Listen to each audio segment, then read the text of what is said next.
There is breaking news coming out of West Asia, the Middle East. You may be aware that a U.S. base claiming the U.S. is in Jordan was struck, killing 3 U.S. troops and injuring dozens more. Now, the Jordanian government has said this is not in Jordan where this attack occurred. It was a drone strike on this base, but that actually it occurred in Syrian territory. Now, there's breaking news here where at any moment, as we are speaking, the United States, uh, one second, I have this, here we go.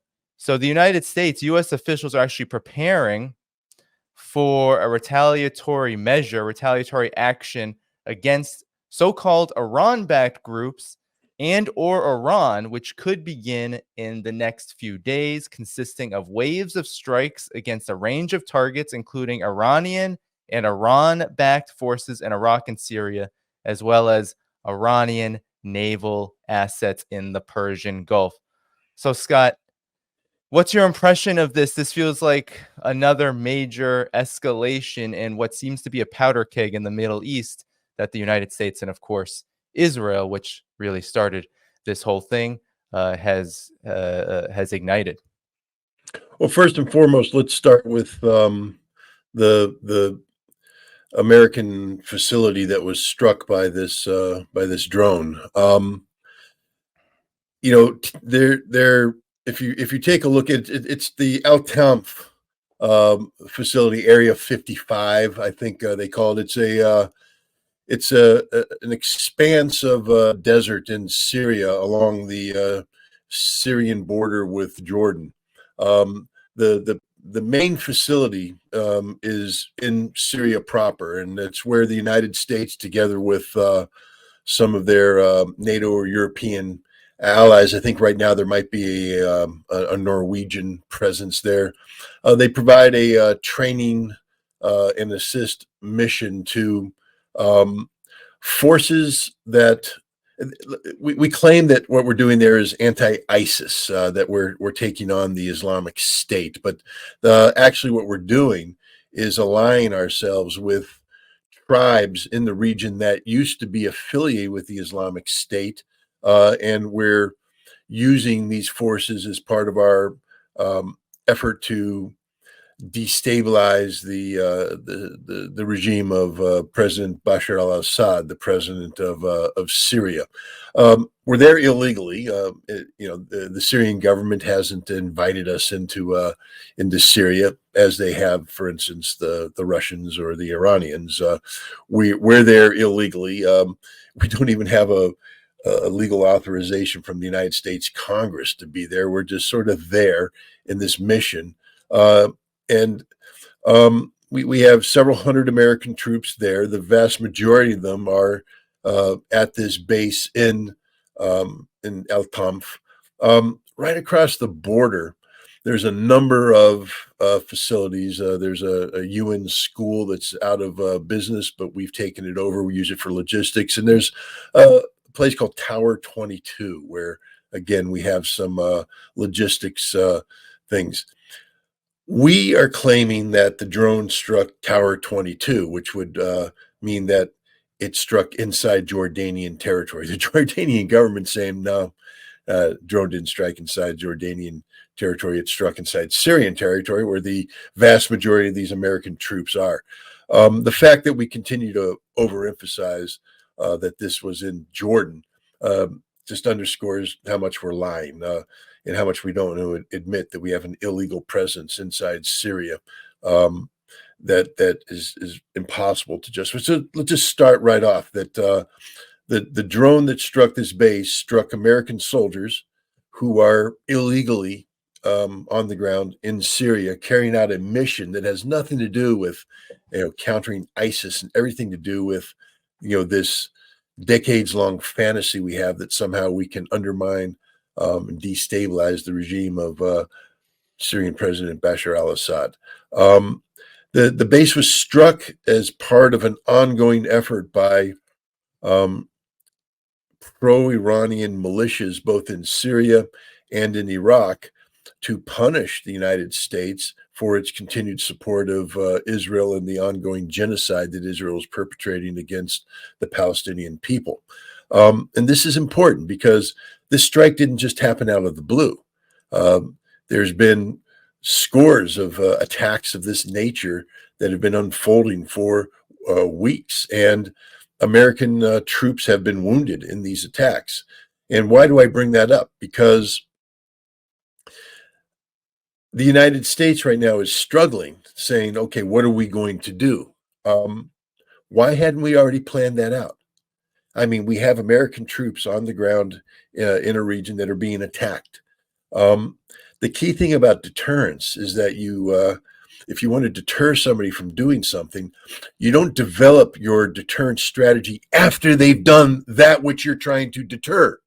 If you don't want them to attack you, if you don't want them to create a situation where they kill 3 American service members, wound 34 others, I think the number's up to 40 now, then they have to know what the price is that they will pay for doing this.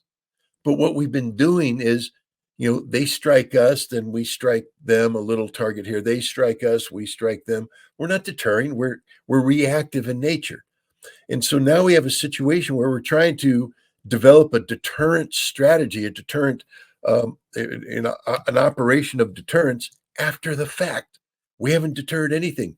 They hit us. They killed 3 Americans. They wounded 40 others. Now, we shouldn't have been there. The tragedy here is that these soldiers, I think they're reservists from Georgia involved in engineering, they should not have been there. It's a tragedy that they died, but what the heck did we expect was going to happen? And we knew that they were attacking us. We knew that there was this potential. So now what are we doing? We're trying to come up with a deterrent to prevent future attacks by doing what? By expanding the conflict so that Iran is dragged into this. This is stupid beyond belief. The Iranians will not be deterred from anything. The Iranians have said we had nothing. They had nothing to do with this attack. Well, maybe they didn't order the attack, but I think that the drone that was used to strike the base was an Iranian-made drone that was provided to these forces. Wait a minute, America. Are you trying to tell me that if a nation provides weapons to a third party and that third party attacks you, that they're a party to the conflict? Wow, what's that say about what we're doing in Ukraine? But that's a whole different story altogether. The point is, we're going to do what? Strike Iran. What did the Iranian Navy have to do with this strike at Al Tanf? Not a damn thing. So if we hit an Iranian naval target, we're expanding the war. And the Iranians will say, you've attacked us, and now we'll have a general war. And if you think what happened in Al Tanf was bad, wait till the Iranians start dragging. Remember when they hit the Al-Assad base with their ballistic missiles, the precise nature of those attacks. If the Iranians unleash their precision-guided missiles on American facilities in the region, we won't have 3 dead. We won't have 30 dead. We won't have 300 dead. We could have 3,000 dead. For what? For what? Because we want to look tough? This is the trap that the Biden administration has created for itself. We're not going to win. We're not deterring anything. All we're doing is escalating the conflict. And the only person that's happy right now is Benjamin Netanyahu, because this is what he has wanted from day one, since he first testified to the United States Congress back in the 1990s, when he said that the United States needs to strike Iran. Well, guess what? Benjamin Netanyahu is getting his wish. If we do what the news reports claim that we're getting ready to do, there will be a general war between the United States and Iran, a war that we're not prepared to fight. We're not equipped to fight, in a war that we will definitely lose. Yeah, talk more about this losing to Iran aspect, because it feels like since October 7th, 8th, 9th, especially after Israel's assault in Gaza, everything the United States has done up until this point has been to escalate this regional situation. And it seems like there's so many focal points and multiple points of just this powder keg that many are talking about, where it's just one location after another in the Middle East. There are these resistance forces, their axis of resistance, that are in open revolt to what Israel is doing, and of course what the United States is doing to support Israel. But you have Bolton, Lindsey Graham's of the world, all advocating for a war with Iran. And you have the Biden administration, while claiming not to want a wider war and sending Blinken everywhere around the Middle East to supposedly stop this, everything the United States is doing policy-wise, especially militarily, seems to be on the opposite track. So why then, if the U.S. isn't in a position to fight this war, would they go for it? Is it truly that Israel is that influential over U.S. military policy, or is there something bigger? It's a combination of the two. I mean, definitely Israel is, I mean, let's just be honest. Israel doesn't make U.S. military policy. I mean, they influence America's policy posture in the Middle East. But the idea that Israel somehow picks up the phone and says, bomb this, bomb that, is absurd in the extreme. The United States makes military policy. And here's the problem. We still believe that we are the power that we were back when the Cold War ended, when the Soviet Union collapsed and we emerged from that decades-long Cold War conflict as the sole remaining superpower on the face of the earth, where American military power meant something because it was unmatched. Nobody could match us. So we could deter people by threatening the use of American military force. Then we had the 2-decade-long global war on terror, where we got trapped in this conflict in the Middle East and in Southwest Asia, low-intensity conflict that dominated every aspect of our military, from recruiting to the equipment that we were purchasing to our training. Our entire focus was on Iraq, on Afghanistan, on countering Al-Qaeda. We forgot the basics. We stopped doing large-scale ground combat. We stopped training for it. And we forgot how to fight a real war. We stopped funding it. We stopped preparing for it. Meanwhile, the world is still spinning around, doing what it does. The world's watching the United States, observing what we're doing, how we operate. We were trapped with legacy mindsets. And what I mean by that is, World War II era type thinking, carrier battle groups. Yay, we got an aircraft carrier. It costs us billions of dollars. We put airplanes on it and we sail it to the coast of some country and the airplanes take off and we bomb the crap out of them. Except people now look at it and say, well, what if we build some missiles that can sink that aircraft carrier before those airplanes come in range of our shore? And they've been doing it, area denial weapons. The aircraft carrier is outdated right now. We are in danger of losing the Dwight D. Eisenhower or the Carl Vinson if we dare sail that into the region, because the Iranians will sink it. They will absolutely sink an aircraft carrier. This is the reality. We can't deter people as long as the threat remains sort of mysterious. We don't know what America can do. We're a little afraid of what America can do. So we're not going to do anything to get the American beast unhappy with us. But today, everybody's like, well, we know exactly what America can do. They fire some cruise missiles, they drop some bombs, and that's it. That's it. We can't do anything. We can nuke them, but we're not going to do that. So the Iranians are like, guys, we'll shut down the Strait of Hormuz. I mean, the Houthi have shut down the Red Sea, the Bab el Mandeb. I finally said it right. And they've shut it down. Israel, the port of Elayat has no ships in it. The Suez Canal has a precipitous drop in usage. Europe is suffering because of the billions of dollars it's costing to divert shipping around the Horn of Africa because they can't go through the Suez Canal because they can't go. And that's the Houthi that are doing it with relatively primitive weapons. The Iranians will shut down the Strait of Hormuz. Europe will become strangled. America will become strangled. Our economies will collapse. And if they push it too far, then the Iranians will just shut down oil production throughout the Middle East. And there's not a damn thing we can do to stop it. And all those fancy aircraft we have. I mean, they don't just appear out of anywhere, Danny. It's not like, it's not a computer game where they go, oh, tap, tap, tap, F-22s magically appear over Iraq and drop bombs, tap, tap, tap, ooh, and then nothing. No, they take off from a base. That base is Al Ubaid base in Qatar. It's right there. You know where it is? Right smack in the middle of the Persian Gulf. And you know who has missiles that can blow the living crap out of it anytime they want? The Iranians. And you know who doesn't have enough air defense to protect it?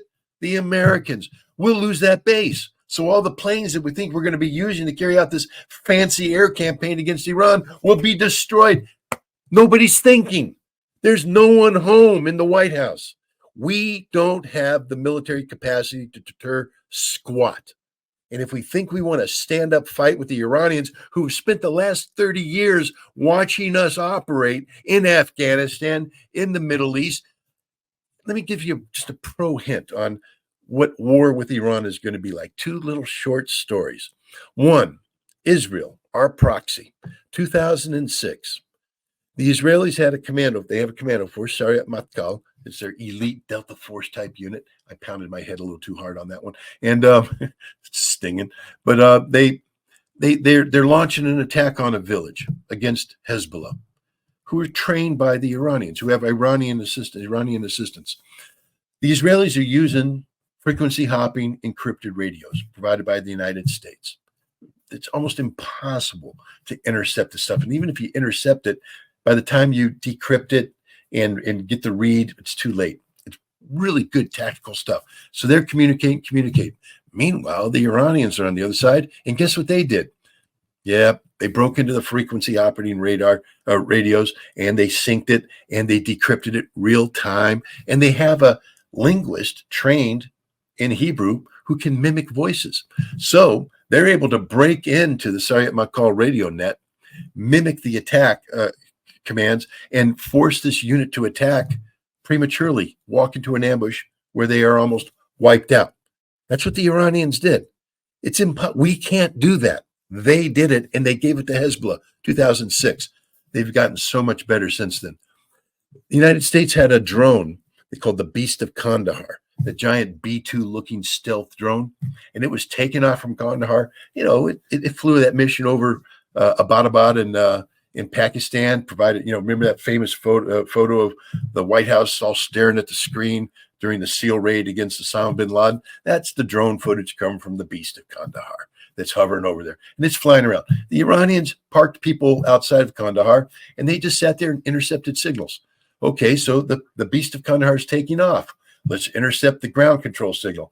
When it gets up to a certain level, it passes off to a satellite where somebody in the United States is controlling it. Let's intercept that. Let's decrypt that, and let's build mechanisms so it takes off. And then the Iranians, when it says we're going to pass over to America, the Iran goes, no, we're going to intercept you. They took control of the Beast of Kandahar, flew it into Western Iraq, and landed it, and they captured it and all that. The Iranians are really, really good at what they do. They've been studying how we fight for decades. They've been preparing to fight this war. They have been doing what we should have been doing. Remember when I said if you're going to have deterrence, that means you have a plan. That means the moment that drone hits the tent, you blow the living crap out of the enemy. They don't even get a chance to think. There's no news, nothing. It happens. And then they wake up and go, what the hell happened? We don't ever want that to happen again. That's called deterrence. The Iranians are ready to deter the living crap out of America because we're going to do something stupid. And there's going to be an instantaneous response that's going to beat the living snot out of us, and we're not ready for it. Lindsey Graham and Tom Cotton and all these other idiot senators like, hit Iran, hit Iran, hit Iran. Why don't they just say, kill Americans, kill Americans, kill them? Because that's what's going to happen. Yeah, we're going to kill a lot of Iranians if there's a war. We're going to destroy a lot of stuff. We got good military equipment. We're not totally incompetent, but we can't win the war. We're good at blowing things up, but we're not good at winning wars. And we can't sustain this. We don't have the military capacity to sustain a campaign against Iran. Iran has the capacity to sustain a campaign against, hell, the Houthi are kicking our butts. the Houthi. And we want to go up against the Iranians. How stupid can you be? Thank you for tuning in to my latest video. I appreciate all of your support. This channel, however, needs your help. I am seeking to make this channel more sustainable in the long term and upgrade necessary equipment to ensure that this work continues onward and makes progress to give you all of the geopolitical analysis that you all deserve. For that reason, I'm asking you to become a member of my Patreon community at patreon.com/DannyDhaiphong. You can find that link in the video description or in the pinned comment below. For whatever amount you choose to give, just know you are supporting independent media that you can't find anywhere else. Thank you so much, and I look forward to the next video.